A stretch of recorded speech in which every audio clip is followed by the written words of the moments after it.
il faut que tu prophétises encore sur un grand nombre de peuples, et de nations, et de langues, et de rois. Apocalypse 10, verset 11. Telle est la mission que nous avons accepté de remplir jusqu'à ce que la terre soit éclairée de la gloire de Dieu.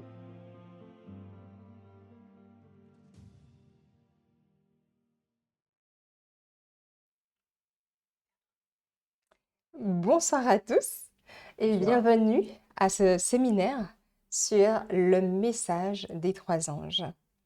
Pour rappel, pour ma partie, récapitulatif de ce que nous avons considéré au travers des 2 premières présentations d'initiation à la santé, car ça reste une initiation.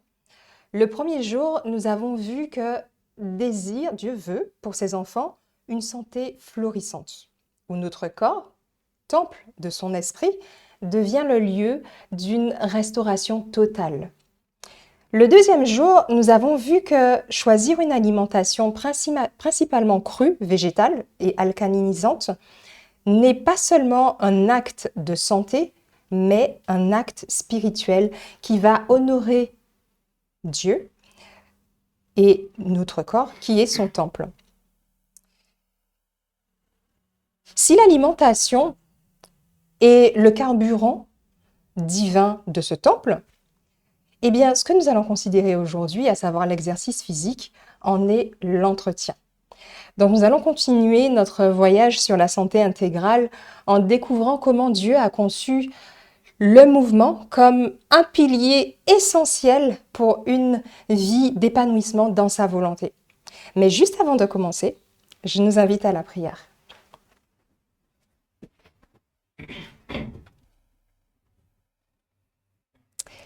Père céleste, nous nous approchons de toi avec humilité et gratitude.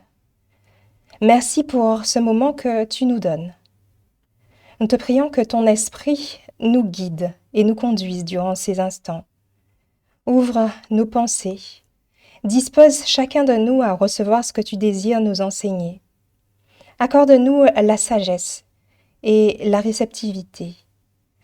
Nous remettons ce moment entre tes mains, au nom de Jésus. Amen. Amen.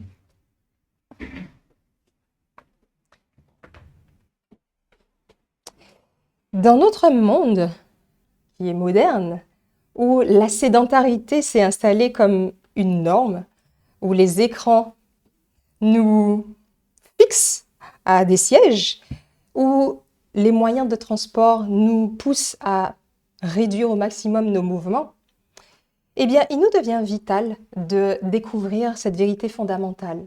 Notre corps, il a été conçu par Dieu pour être en activité. Le mouvement fait partie de la vie.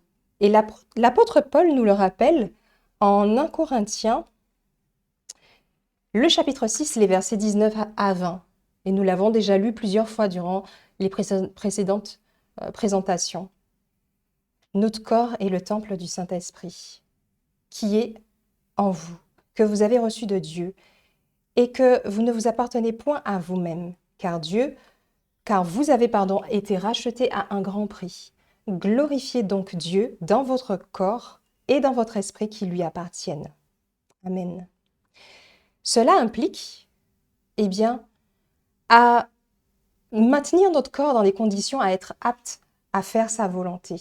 Et il nous le rappelle en Marc 12, le verset 30, « Tu aimeras le Seigneur ton Dieu de tout ton cœur, de toute ton âme, de toute ta pensée et de toute ta force. »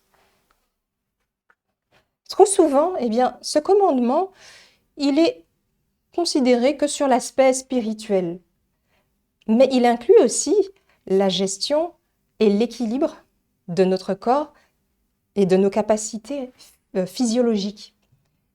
Aimer Dieu de toute notre force, c'est une obligation de Dieu. En Dieu, nous avons la vie, le mouvement et l'être. Chaque battement de notre cœur, chaque pulsation de notre pouls, chaque contraction de nos muscles est rendue possible par la puissance vivifiante d'un Dieu qui est constamment présent. Dès la création, Dieu nous l'a signalé et on peut le considérer en Genèse 2, le verset 8 et le verset 15, la slide. Et l'Éternel, Dieu planta un jardin en Éden, du côté de l'Orient, et y mit l'homme qu'il y avait formé. Et encore au verset 15, l'Éternel Dieu prit donc l'homme et le plaça dans le jardin d'Éden pour le cultiver et pour le garder. Amen. Donc, l'activité physique était donc une bénédiction pour l'homme avant même l'arrivée du péché, destinée à fortifier le corps, développer l'intelligence et former le caractère. L'activité, le travail, le mouvement sont une loi de notre être. C'est une expression de notre vocation première. Être en mouvement, c'est ce que Dieu attend de nous. L'exercice physique n'est pas une punition, n'est pas une corvée, mais c'est un moyen de pouvoir revitaliser notre corps. C'est un moyen puissant de pouvoir éclaircir notre esprit et de renforcer notre âme également. Le mouvement est très important. C'est une œuvre de Dieu, d'une intelligence divine. La création du corps est une œuvre d'une intelligence divine. Chaque fibre de notre corps a été conçue pour le mouvement. Et malheureusement, nous passons une très grande partie de nos vies immobiles dans la sédentarité, la plupart du temps. Et les conséquences sont importantes. Cela engendre des maladies, de plus en plus cardiovasculaires, des maladies comme l'obésité, comme le diabète, l'anxiété et une quantité d'autres maladies qui découlent de la sédentarité. Mais Dieu, dans sa sagesse infinie, nous a donné un corps qui est capable de pouvoir s'adapter, un corps qui a des capacités de pouvoir se renforcer et un corps qui est capable de se régénérer grâce au mouvement. Et l'exercice physique, ce n'est pas un luxe, c'est un remède qui est gratuit et qui est un remède à de nombreux maux. Donc nous allons voir un premier aspect crucial de l'exercice physique, son rôle dans la circulation. Notre corps possède un système circulatoire sanguin qui est propulsé par le cœur, un organe qui propulse le sang. Mais il existe un autre système qui est vital aussi, c'est le système lymphatique. Et lui, il n'a pas de pompe. La lymphe, qui est un liquide clair, transporte les déchets, les toxines, mais aussi les cellules immunitaires et des nutriments. Et la lymphe dépend de nos mouvements pour pouvoir circuler dans l'organisme. C'est notre système de nettoyage, si on peut dire. Et si la lymphe stagne, eh bien les toxines stagnent également, elles s'accumulent et notre système immunitaire s'affaiblit également. Et de ce fait, nous devenons vulnérables aux maladies. L'exercice physique est donc crucial pour la circulation de la lymphe et favorise également une amélioration de la circulation sanguine. Pour l'élimination des déchets, comme nous avons vu, mais aussi pour renforcer notre organisme et favoriser de bonnes défenses immunitaires. Chaque mouvement que nous allons faire sera comme une pompe pour activer la lymphe, activer ce système de purification et favoriser une bonne santé. Dans notre société qui est axée sur un travail qui est plus souvent intellectuel, nous négligeons souvent cet équilibre entre le mouvement et le travail intellectuel. Il doit forcément y avoir un équilibre et compenser le temps passé à réfléchir, à travailler intellectuellement, avec le temps aussi passé en mouvement. Considérons ce que nous dit Dieu au travers de sa messagère dans l'ouvrage « Avec Dieu chaque jour » à la page 153.3. Le travail intellectuel, qui n'est pas compensé par un exercice physique, correspondant, fait un appel disproportionné de sang au cerveau, déséquilibrant ainsi la circulation. Le cerveau a trop de sang, alors que les extrémités du corps en ont insuffisamment. Il faut régler soigneusement les heures d'études et de récréation et réserver une partie du temps à l'exercice physique. On ne peut pas conserver une bonne santé si on ne passe pas un instant de la journée à faire travailler ses muscles en plein air. Des heures fixes doivent être consacrées aux travaux manuels qui mettront en activité toutes les parties de notre corps, équilibreront la participation de nos facultés physiques, mentales et notre esprit en sera recréé. Amen. Quand nous passons des heures assis devant un ordinateur à étudier, à réfléchir ou à travailler tout simplement, eh bien notre cerveau est en pleine activité, mais notre corps est inactif. Cela va créer un déséquilibre comme nous l'avons lu. Le sang va stagner dans certaines parties du corps alors que d'autres parties du corps vont être surchargées. Le fait d'être en mouvement, de faire de l'exercice, nous allons rééquilibrer toutes les cellules de notre organisme, y compris celles du cerveau.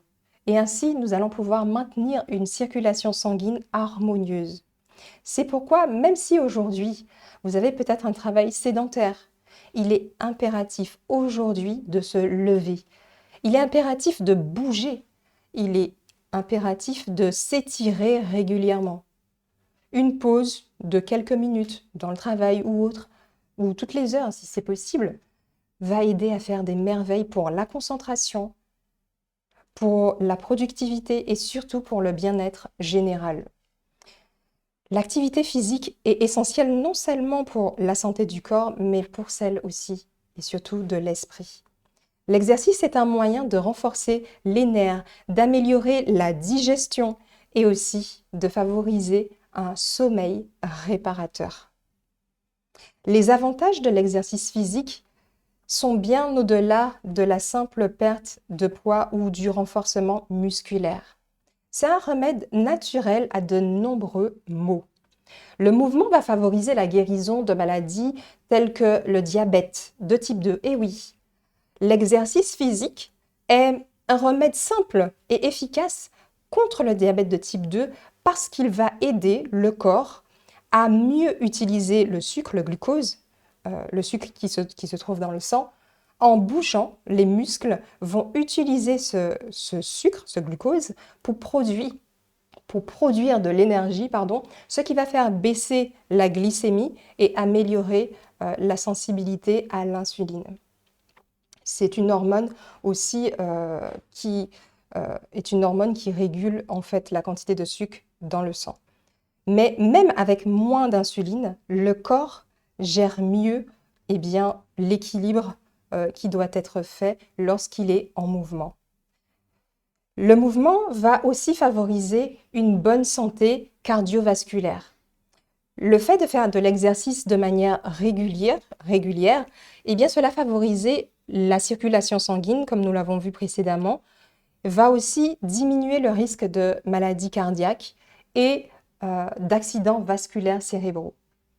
Le mouvement va favoriser une bonne gestion également du poids. Le fait de brûler des calories, le fait d'augmenter le métabolisme, cela favorise à maintenir un poids sain et à prévenir l'obésité. Le mouvement favorise aussi une bonne santé mentale. Il va libérer des endorphines, c'est une hormone du bien-être, qui va agir comme des antidépresseurs naturels en fait.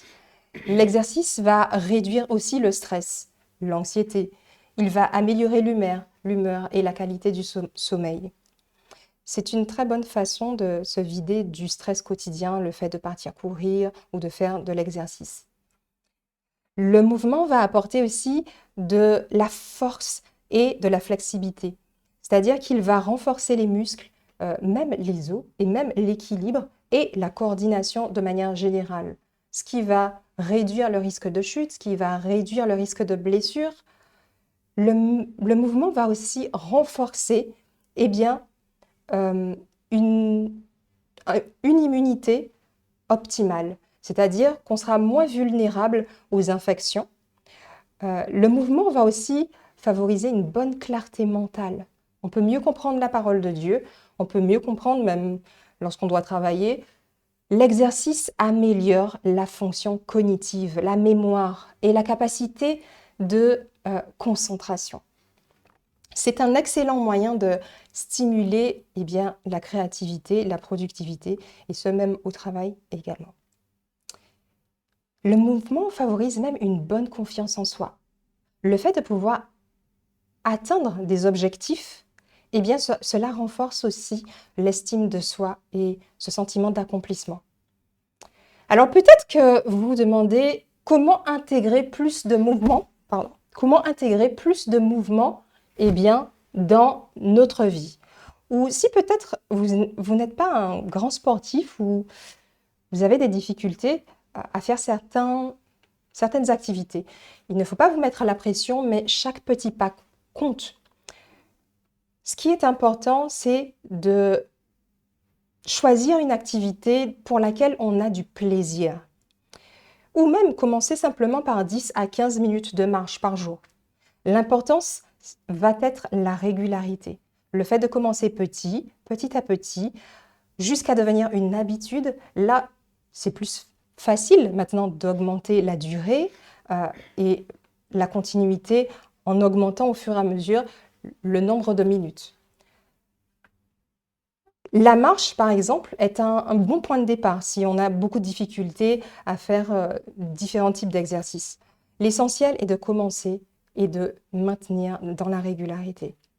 Ce peut être aussi le fait de se garer un petit peu plus loin, le fait de prendre l'habitude de faire une marche digestive, le fait de pas prendre l'ascenseur, prendre l'escalier. On peut commencer avec des petites habitudes, très simples. L'essentiel est de commencer à faire quelques efforts chaque jour, un petit peu plus, et au fur et à mesure, on s'habitue à en faire un peu davantage. Peut-être que vous aimez faire de la randonnée, peut-être que vous avez des enfants, que vous aimez jouer avec eux, peu importe.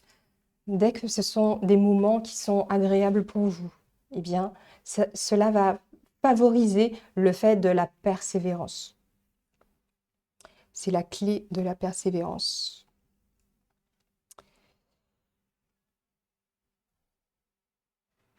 Il ne faut pas penser que l'exercice doit forcément être une séance dédiée dans une salle de sport ou de ce genre. Mais chacune des opportunités que vous avez est une occasion de pouvoir être dans le mouvement. Le fait de se lever au travail, le fait de pouvoir même, par exemple, travailler debout ou de se faire un bureau debout, c'est possible aussi. Il y en a qui mettent en place ce genre de choses pour pouvoir s'aider à être davantage en activité. Et chaque mouvement compte. Rappelons-nous la lymphe qui a besoin des mouvements pour pouvoir oxygéner les cellules du corps et maintenir finalement le corps en bonne santé. Dieu nous avait déjà avertis par le moyen de sa messagère et nous allons le considérer dans le passage de Mystère sur la guérison à la page 203.3 où il est dit « L'activité est une loi de notre être. Chaque organe du corps a sa fonction déterminée dont dépend sa force et son développement. L'action normale de tous les organes donne de la vigueur, alors que l'inaction mène à la débilité et à la mort. Essayez d'immobiliser un bras quelques semaines, puis rendez-lui la liberté, et vous verrez qu'il est plus faible que celui dont vous vous êtes servi modérément pendant le même temps. L'inaction produit un effet semblable sur tout le système musculaire. C'est pourquoi elle est une cause fréquente de maladies. L'exercice stimule et régularise la circulation du sang, tandis que l'inaction ralentit, entrave les transformations qui doivent s'y produire et qui sont nécessaires à la vie et à la santé. La peau devient paresseuse, les impuretés ne sont pas éliminées aussi complètement que lorsque la circulation est activée par un exercice vigoureux, l'épiderme maintenu sain et les poumons remplis d'air. Cet état de choses double le travail des organes excréteurs et la maladie en résulte. Amen. L'exercice physique est un don de Dieu, une invitation à célébrer la vie et la vitalité qu'il nous a donnée. En bougeant notre corps, nous ne faisons pas seulement du bien à notre santé physiologique, mais également à notre esprit. On éclaircit nos pensées, on peut renforcer ainsi notre volonté, on comprend mieux la parole de Dieu, on peut mieux se connecter à notre Créateur. C'est un acte d'amour envers soi-même et envers Dieu. Ne laissons pas la sédentarité voler notre joie. Ne laissons pas la sédentarité voler notre énergie, ni même voler notre potentiel pour Dieu. Chaque mouvement est une bénédiction. Chaque mouvement est une expression de gratitude pour le corps merveilleux que nous possédons grâce à Dieu. Alors, sommes-nous prêts à embrasser le mouvement, à faire de l'exercice une source de joie et de vitalité dans nos vies? Le chemin vers une santé de fer passe par le mouvement. Et je nous y invite. Prions ensemble pour cela.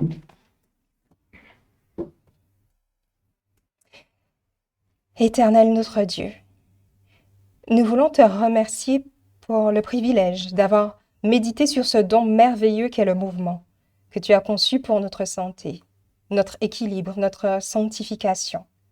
Merci pour la lumière que tu nous donnes, pour ta sagesse et pour ta parole, et pour les précieux conseils du ciel qui nous conduisent vers une vie plus harmonieuse, plus en santé.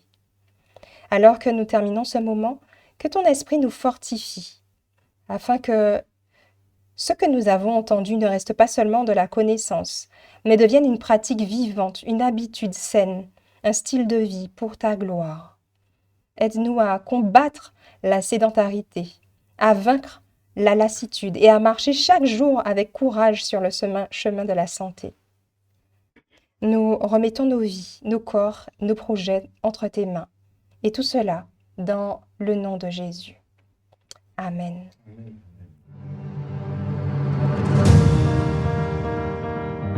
Merci d'avoir écouté cette présentation. Si vous souhaitez prendre part à la mission que Jésus-Christ confia à notre Église, contactez-nous via les coordonnées présentes sur la page à propos de notre chaîne YouTube.